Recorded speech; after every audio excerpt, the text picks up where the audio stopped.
And we have a bit of breaking news. The U.S. has struck Iran in response to the attack on that commercial vessel in the Strait yesterday we told you about earlier. Back with us now is NBC's Courtney Cuby and Gabe Gutierrez. So, Courtney, I'll start with you. What do we know about the specifics of this strike by the U.S.? Yeah, so the U.S. military, they're calling this, as you said, a direct response to the Iranian drone strike on a commercial ship in the Strait of Hormuz yesterday. So the U.S. is saying this is basically a pretty proportional response to that strike. They hit things like Iranian missile and drone storage facilities, coastal radar sites. Why this may sound familiar to you, Garrett, is because this is very similar to the pattern that we were seeing several weeks ago before that memorandum of understanding was signed on June 17th in Versailles.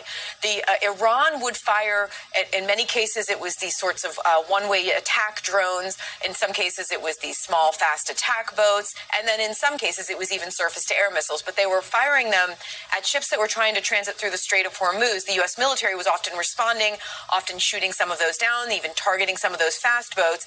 And then after sort of a buildup of time of those Iranian more offensive actions, the U.S. military would carry out a number of strikes at the site of where those offensive projectiles, whatever they were launching from. So again, they would go after their drone storage facilities or perhaps their drone launching sites, missile storage facilities. Coastal radars was also a big one because, of course, that's how what they used to fire off drones and missiles, how they were able to direct them. So what's significant about this, though, Garrett, is not just the target's location. It's that this is the first time the U.S. military has struck inside Iran since about a week or so before that memorandum of understanding was signed on June 17th. So the real question now, President Trump has already said that the Iranian action yesterday with the one-way attack drone was a violation of the ceasefire. Now the U.S. military is responding. The real question now is, will we see this further escalate? Right. I'm sort of fascinated by the idea that we know where enough of these other drone storage sites and radars are that we have. It's almost like we have this list of proportional response options when these things happen. But hold that thought for a minute. I want to bring Gabe into the conversation because, Gabe, the president kind of seemed to downplay the idea that this original Iranian strike would really affect the ceasefire, even as he called it a violation. But what does the word ceasefire even mean if they're shooting at us and we're shooting back at them? Look, Garrett, we've been asking that question now for quite some time, and the president was asked that directly in the Oval Office just a short time ago during an unrelated event, and he didn't directly answer the question of whether he still considered the ceasefire to still be in place. He said, I didn't like the fact that Iran attacked that commercial ship yesterday, but he wouldn't specifically say whether he considered the ceasefire to still be in place. But the administration, they never say that they consider the ceasefire to be over. The president, other top administration officials have tried to make the argument that there's these small one-offs here and there that it might take a while for a ceasefire to take hold, or there might be small skirmishes that doesn't mean the entire deal is blown up. But what Courtney points out is exactly right. Will Iran counter? Will there be some sort of an escalation here, or whether this U.S. response will it be considered proportional and tensions de-escalate after that? It's too soon to tell at this point, Garrett. Gabe, forgive me for putting you on the spot here, and maybe Courtney knows the answer to this too, but have we heard anything from the Iranians about why they fired on this ship and other instances where they've fired on shipping or on U.S. personnel? They've sort of laid it off on it being related to Lebanon and Hezbollah, but what do we know about why Iran says they did this? Well, Garrett, the Iranians have said, they have not publicly acknowledged this particular incident, but they have said that ships traveling through the strait must go through a specific route through a coastal area as well. So they haven't really, again, specified why this particular ship was attacked, but they have put parameters on how how the ships are supposed to travel through the strait. And Courtney, I'll come back to you for a second here. How many assets are sort of still available to the U.S. in the region? Has there been any drawdown since the Memorandum of Understanding? I mean, the blockade as it existed is over, but are all those ships and assets still in place in the region? Bit, but they still have pretty much all the firepower available to them that was there when the ceasefire began. And keep in mind, during that time, both sides have actually been able to sort of refit. So the U.S. has been able to take the missiles that were fired off of ships and restock them. Many of the aircraft that were there, they've had time to rest. They've even brought in an additional carrier air wing, an additional carrier strike group. The Iranians have done the same thing. They've been trying to sort of reset should, in fact, major combat operations restart. Again, and I want to stress this appears to be right now a direct response to the Iranian drone strike from yesterday against the commercial ship. The military is describing this as somewhat proportional. At this point, this is not a resumption of major combat operations, but what we have to watch for is whether it does escalate into something even bigger. And Gabe, on the political ramifications of this, I mean, how much more complicated does this make the talks around turning the MOU into something more concrete? There's nothing in there about drones, although there is obviously language about the strait being open for navigation. To the degree that the Vice President, Steve Witkoff, Jared Kushner are still involved, how do you pick back up tomorrow or Monday and keep working with incidents like this popping back up? Well, look, it all really comes down to what the Iranians do here and whether this escalates or not.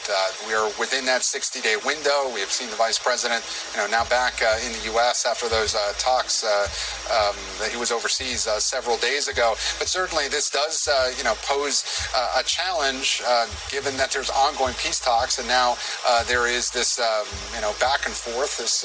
But as Courtney said, not a resumption of major combat operations. So it certainly could complicate those talks, but it really depends a lot on whether this escalates any further. There are so many thorny issues that are being discussed right now and during the 60-day window, as you know, Garrett, with regards to Iran's nuclear programs. As we understand, those technical talks are still underway and they will continue for quite some time. And, many experts anticipate this 60-day window to be extended because it likely will take longer in order to agree on some of the specifics of this. But the administration, they've sought to downplay these types of, one-off back and forth strikes before. Again, we'll have to wait and see how Iran responds to these latest U.S. strikes. There. Well, and I'll just note the resumption of a pattern here with CENTCOM confirming the strikes after the markets have closed on a Friday. We were talking about the idea of bringing down oil and gas prices earlier. This is the kind of thing that could roil those markets if they were open. So we'll see what the status of all this is come Monday morning when things resume. Courtney and Gabe, thank you for being on top of the breaking news for us. We'll come back to you if there's more. We thank you for watching, and remember, stay updated on breaking news and top stories on the NBC News app or watch live. Let's bring in our guest now. Ronnie Shatta is a political analyst and host of the Beirut Banyan podcast. He joins us from Beirut. Ronnie, thanks for your time. Real peace, said the Israeli ambassador, is on the way. Do you agree? No, I do not see real peace happening anytime soon. What I see is something far more practical, at least in the near term, which is a permanent cessation of hostilities and a mechanism that allows for two things to happen over time: Israel's withdrawal from southern Lebanon and some solution to Hezbollah's weapons that makes sense for Lebanese sovereign concern. But peace, the way the Israeli ambassador is referring to, I think for the moment is a distant dream. I don't think the appetite is there. I don't think the conditions are there. That will probably be the end of a long journey. But these talks are very important in that they've opened the door to an emphasis on diplomacy and direct negotiations between the Lebanese and Israelis. And just one other point, this is the first agreement, the first bilateral agreement between both countries in 43 years. So it's a significant step forward for diplomacy. Israeli media is reporting that at the moment, because we're still learning the details of this, that it only concerns two small areas. And I'm wondering if that is a sign there was not a lot of agreement in the room. Is this the bare minimum that the US could get Israel to put to paper? Well, I don't know if I understood the question correctly. If it's a reference to the pilot zones, that's really an American-led initiative, that has yet to begin. And that is one way American moderation or American mediation could move things forward, in that giving the Lebanese government some breathing space, some political cover, diplomatic cover, to also take over what Hezbollah is leaving behind.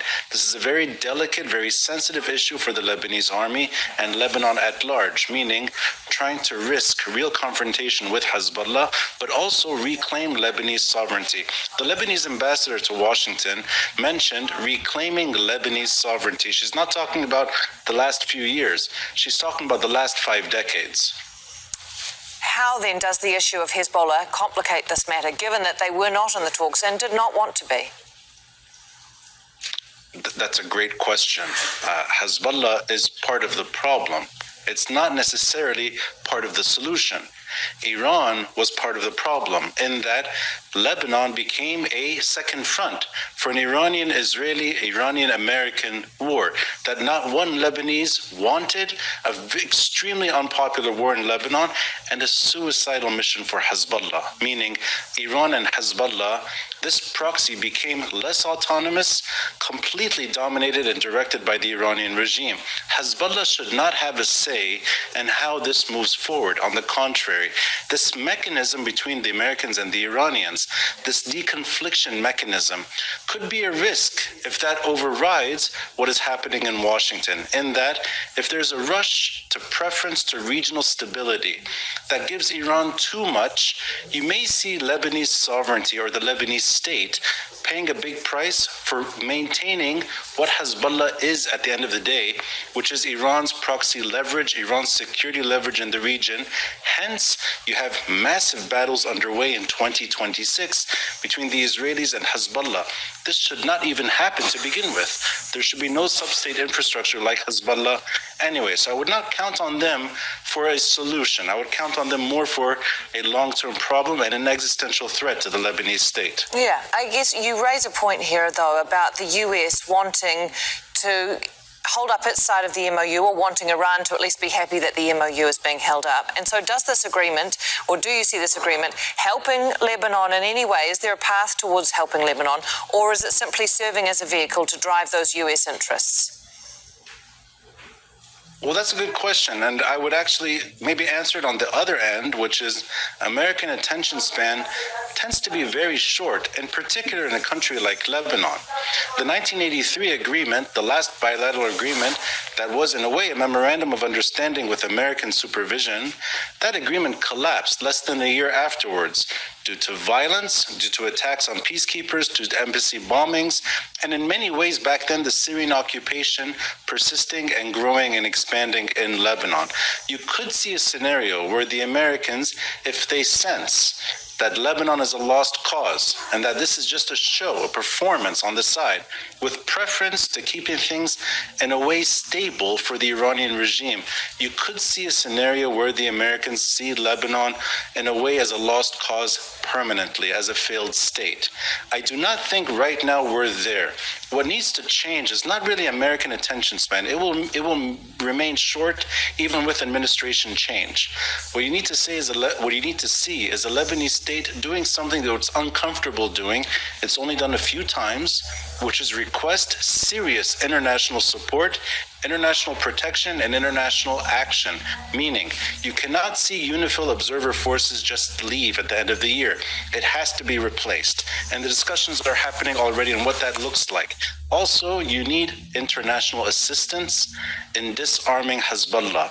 The Lebanese army cannot be tasked with challenging what was the most impressive paramilitary force on the planet and one of the most, in a way, excelling terrorist groups in modern history. The Lebanese state, the Lebanese army cannot handle that on its own.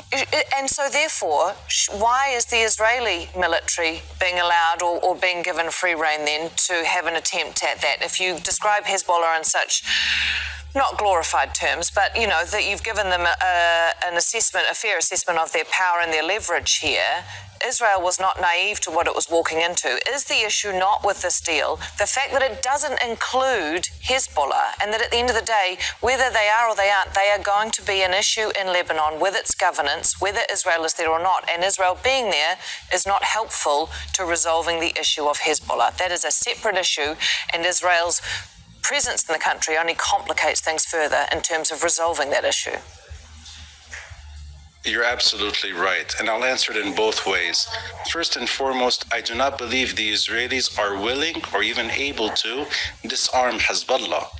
I think they're trying to divorce what they can from what Iran built in Lebanon as it exists through Hezbollah and that threat towards Israel. They're trying to degrade it to a point that I think, and I assume, they will leave again even if Hezbollah remains armed. And I think the point, and going back to the earlier emphasis of your question, the point is to give the Lebanese state the diplomatic cover, not just the pretense for it, but a serious push to get the Israelis out as well. This cannot end in a permanent battlefield situation where the Israelis maintain posts in the south like they did in late 2024. Before this round of fighting erupted in February and literally March 1st of 2026. You can't have the Israelis just maintaining strategic posts and alongside a Hezbollah that remains armed indefinitely. This has to end with the Lebanese state being able to do two things: get the Israelis out and disarm Hezbollah. We're not there yet. And I'll just add one more thing. In 1983, it was 30-some meetings before an agreement was agreed to, the May 17, 1983 agreement. We've only had a few meetings that led to this round. It's fast. It's moving very, very quickly. You don't want to see this process move too fast, where the Lebanese state finds itself unable to do both at the same time and risks really being a failed state. You don't want that to be the end. You want to preserve what is left of Lebanon's independence. And to do that, you have to get the Israelis out. You have to get Iran out as well. Otherwise, Lebanon remains a battlefield zone forever. Ronnie Chattar joining us from Beirut. Thank you. My feet are killing me, but